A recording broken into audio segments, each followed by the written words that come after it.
श्री शिवाय नमस्तुभ्यम। स्वागत है आप सभी का भाद्रव मास के धागा बांधने की कथा में।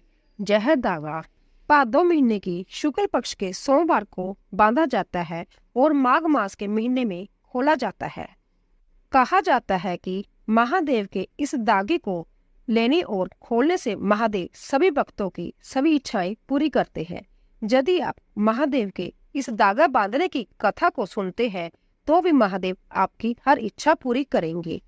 एक बार राजा जंगल में शिकार खेलने के लिए जा रहा था। वहां उन्होंने देखा कि कुछ सुहागनें नदी के किनारे बैठकर शिव के धागे वाला व्रत कर रही है और आपस में कथा कर रही है। राजा ने पूछा, आप सब ये क्या कर रही हो? तो उन्होंने उत्तर दिया कि भादो महीने के चांदने सोमवार को 4 गांठों वाले महादेव बोले का धागा बांध रहे हैं। सुनकर राजा ने कहा, इससे क्या होता है? तो उन्होंने कहा, इससे अन्न धन भंडारा भरे रहते हैं। तो राजा ने कहा, एक धागा मुझे भी दे दो तो आपकी बड़ी कृपा होगी। तब उन सब ने कहा कि बैठ जाओ, अगर कोई धागा बचेगा तो तुम्हें दे देंगे। संजोग से 2 धागे बच गए। उनमें से एक धागा राजा को दिया और एक वही बेरी के पेड़ पर बांध दिया। धागा बांधते ही बेरी का पेड़ लहराने लगा और हरा भरा हो गया। राजा यह देखकर अचंभित और खुश हुआ। राजा ने घर जाकर वो धागा अपनी रानी को दे दिया और कहा कि यह धागा महादेव जी का है और भादो महीने के चांदने सोमवार को बांधना है। तो रानी ने राजा से कहे अनुसार धागा बांध लिया। सो महादेव जी की कृपा से उनके अगले साल 4 साल लगातार 4 बेटों का जन्म हुआ और जब बेटे बड़े हो गए तो उनकी शादी भी हो गई। 4 बहुएं घर आ गई। परंतु अब रानी को बड़ा अहंकार हो गया। बहुओं से कहने लगी, मेरा पति इतना बड़ा राजा है, उनके लिए कनक की चूड़ी बनाओ और अपने पति के लिए ज्वार की चूड़ी बनाओ। जब राजा घर आया तो उन्होंने रानी को कहा, मेरी चूड़ी लाओ। रानी ने कहा, आपकी चूड़ी छिक्के पर पड़ी है, ले लो। जब राजा सीढ़ी पर चढ़कर चूड़ी लेने लगा, एक ज्वार का दाना लहरा रहा था। तो राजा ने उसे दाने को उठाया, चूमा चाटा और बड़ी श्रद्धा से खा लिया। जब राजा आगे गया तो कनक की चूड़ी में कीड़े चल रहे थे।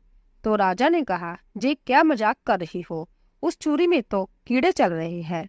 तो रानी बोली, महाराज, मैंने तो आपके लिए कनक की चूड़ी बनाई थी, फिर यह कैसे हो गया?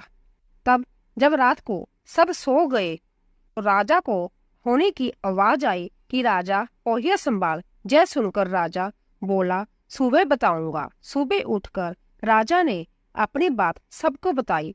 तो सबने राजा को सलाह दी कि अब होनी आए तो कह देना, धन दौलत राजकाज पर आ जाओ, पर मेरी रानी और संतान पर ना आए। तो अगली रात जब होनी आई तो राजा ने कहा, मेरी पत्नी और संतान पर ना आए, कामकाज धन दौलत पर आ जा। राजे का सारा नाचपाट खत्म हो गया था। राजे ने रानी से कहा, रानी, अब बुरा समय शुरू हो गया है। राजा रानी ने दुब का डंका मुंह में डाल लिया और वहां से चल पड़े। रास्ते में उनकी बेटी का महल आया। जब राजा रानी अपनी बेटी को मिलने गए, उनकी बेटी जब अपनी माँ बाप से मिलने आई तो हीरे का थाल भरकर लाई थी। जब पास तो वह कोयले के बदल गई। उसने कोयले को धरती में दबा दिया। वह अपने माँ बाप से मिले बिना ही चली गई। आगे राजा के दोस्त का घर आया। राजा अपने दोस्त के घर गया। दोस्त की घरवाली का हार मोरनी चुरा ले गई। दोस्त की घरवाली ने उनका अपमान कर दिया। वह वहां से चल पड़े। आगे नदी के किनारे रानी को भूख लगी तो राजा एक मछुआरे के पास गया और पूछा कि तुम्हारे पास एक मछली है? मछुआरे ने जवाब दिया। राजा ने बहुत मेहनत की, उसने 2 दिन की पुरानी मछली दे दी। जब रानी मछली को पकाने लगी तो वह जल में गिर गई। जब राजा पास आया तो उसने पूछा, मछली कहाँ गई? तो वह रोने लगी। फिर राजा ने कहा, कोई बात नहीं, हमारा समय ही खराब है। आगे रानी को नींद आने लगी। राजा ने उसको ईंट का सिराना दिया। दूसरे देश के राजा ने ऐलान कर दिया कि जो सुबह 4 बजे उठकर मेरे दरबार पर आएगा, मैं उसको आधा राजपाट दे दूंगा। रानी वहां पर अकेली रह गई थी। उसने आगे जाकर एक संत की कुटिया देखी और संत को सारी बात बताई और संत की बेटी बनकर रहने लगी। एक दिन रानी ने संत को कहा, मुझे पिताजी ज्वार का आटा ला दो, मैंने भोलेनाथ का धागा खोलना है। संत सारे गांव में घूम आया पर ज्वार नहीं मिला।